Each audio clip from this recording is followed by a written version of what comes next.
네, 안녕하십니까. 오늘은 유방암 신약 엔허투의 부작용에 대해서 여러분과 함께 이야기를 나눠보도록 하겠습니다. 저는 분당차병원 혈액종양내과 문용화 교수입니다. 우선 엔허투의 작동 원리에 대해서 말씀드리도록 하겠습니다. 엔허투는요, 유방암에서 허투 저발현 유방암, 허투 양성 유방암에 사용 승인을 받았습니다. 그렇기 때문에 이 허투 저발현과 양성 유방암이 어떻게 작용하는지를 말씀을 드리도록 하겠습니다. 허투 유전자를 타겟으로 삼아서 암세포를 찾아가는 유도체가 트라스트주마비고요. 이게 이제 유도미사일과 같은 역할을 합니다. 여기에 암세포를 죽이는 항암제 성분인 데룩스테칸을 매달았습니다. 이게 핵폭탄과 같은 역할을 하죠. 이게 바로 이제 엔허투가 되겠습니다. 즉 유도미사일의 폭탄을 매단 형태의 유도항암제다 라고 아시면 되겠고, 이게 허투 저발현 유방암, 허투 양성 유방암에 사용 승인이 되었다는 얘기죠. 자, 여러분, 오늘 제가 이 부작용에 대한 동영상을 찍는 이유는요, 이걸 꼭 알리고 싶습니다. 효과가 좋고 부작용이 전혀 없는 약은 세상에 없다. 여러분, 이 말을 꼭 기억해 두시기 바랍니다. 엔허투의 안전성 요약표를 제가 보여드리도록 하겠습니다. 이 표는요, 데스티니 브레스트 03이라고 하는 연구에서 엔허투와 캐사일라를 비교했었던 임상시험이었었고, 이 임상시험에서 보고된 부작용을 이렇게 표로 나타낸 것입니다. 굉장히 복잡한데요. 이 중에서 중요한 거를 찝어보도록 하겠습니다. 3등급 이상의 부작용은 엔허투의 경우는 53% 정도, 캐사일라는 49%, 약 한 50% 내외로 엔허투나 캐사일라 비슷합니다. 등급이 3등급 이상일지라도 중요한 내용은요, 그 등급이 높아서 부작용이 얼마나 심각하냐 라는 것이 결국은 약제 투약을 중단하게 되었느냐 아니면 투약을 계속해도 되느냐 라는 내용인데요. 약제 중단을 유발할 정도의 부작용이 생겼던 경우는 엔허투의 경우에 14.8%, 캐사일라는 7.3%로 엔허투의 경우에 한 2배 정도 높다라는 것을 보여주고 있습니다. 자, 그렇다면 정말로 엔허투가 이 약제 부작용 때문에 투약을 중단할 정도로 이제 부작용이 더 높았던 걸까요? 요거를 좀 자세히 한번 다뤄보도록 하겠습니다. Exposure Adjusted Incidence Rate라고 하는 것인데요. 이건 이제 약제 노출 정도를 보정한 부작용 발생률이라고 하는 것인데, 왜냐하면 엔허투는 효과가 더 좋은 걸로 입증이 되었기 때문에 오랜 기간 동안 사용하게 될 것이고, 캐사일라는 엔허투보다 효과가 좀 떨어지기 때문에 짧은 기간 사용을 하게 됩니다. 아무래도 긴 기간 동안 사용하게 되면 부작용 발생률도 더 높아지겠죠. 그렇기 때문에 사용한 기간을 양군을 동일하게 보정을 해서 비교를 해야 되지 않겠냐라고 분석을 한 방법이 약제 노출 정도 보정 부작용 발생률이다 라는 것입니다. 자, 여러 가지 항목들이 있는데요. 이 중에서도 중요한 거를 보겠습니다. 약제 노출의 환자 연수는요, 엔허투는 327 환자 연수고요, 캐사일라는 186 환자 노출 연수입니다. 이 중에서 3등급 이상의 이 부작용 발생률은요, 약제 노출 정도를 보정했습니다. 0.42이고 캐사일라는 0.7로 오히려 엔허투가 약간 낮은 것처럼 보이고요. 약제 중단을 유발한 부작용은요, 엔허투는 0.12고 캐사일라는 0.1입니다. 그 거의 비슷하죠. 근데 아까는 엔허투군이 약제 중단을 유발할 정도의 이 부작용이 더 높았다라는 결과로 나왔지만, 약제 노출 정도, 약제를 투약한 기간을 보정해서 다시 분석을 해봤더니 두 약제의 차이가 크게 없었다라는 사실입니다. 그러면 실제 어떠한 부작용이 생겼는지를 상세 리스트를 보겠습니다. 20% 이상 발생한 부작용 리스트입니다.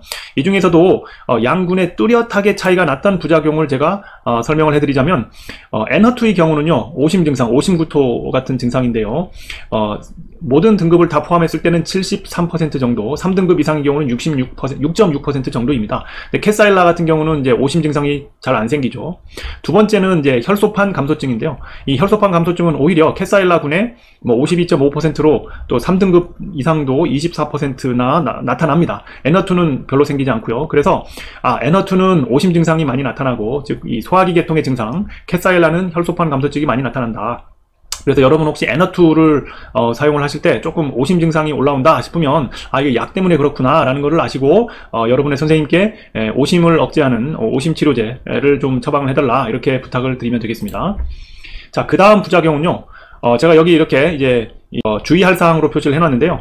호흡기 증상, 즉 기침, 가래, 호흡곤란 같은 게 생기면 이제 여러분의 의사 선생님께 반드시 알려야 된다라는 내용을 제가 말씀을 드리려고 합니다. 즉 호흡기 부작용이 되겠는데요.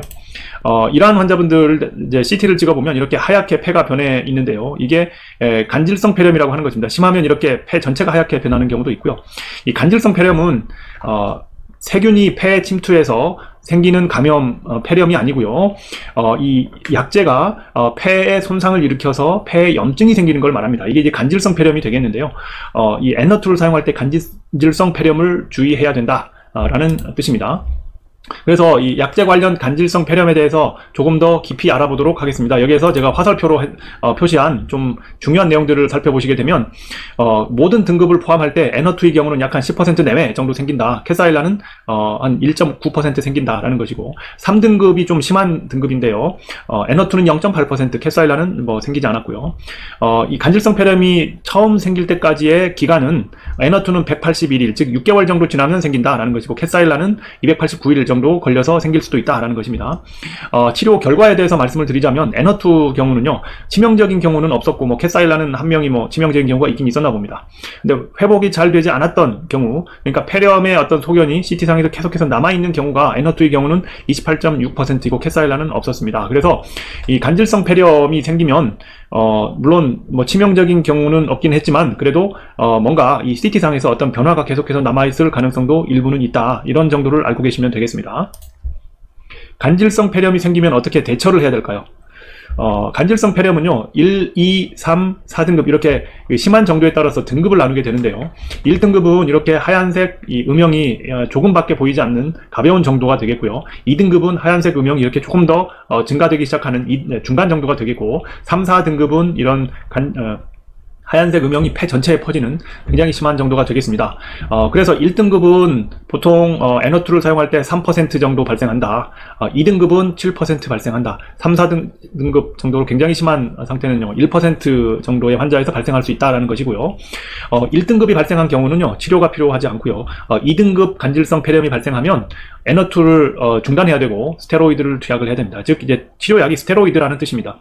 3, 4등급으로 굉장히 심하게 발생하면 물론 N2는 이제 중단해야 되겠고요. 스테로이드도 투여를 해야 되고 호흡곤란이 생길 수가 있기 때문에 반드시 입원 치료가 필요하게 되겠습니다. 자, 오늘의 요약, N2의 부작용에 대해서 알아보도록 하겠습니다. 가장 주의해야 될 부작용은 간질성 폐렴입니다. 총 빈도는요 10% 내외가 되겠고요. 중증, 즉 3등급 이상을 중증으로 본다면 1% 내외의 환자가 중증으로 가게 된다. 치료는 스테로이드를 투약하는 게 되겠습니다.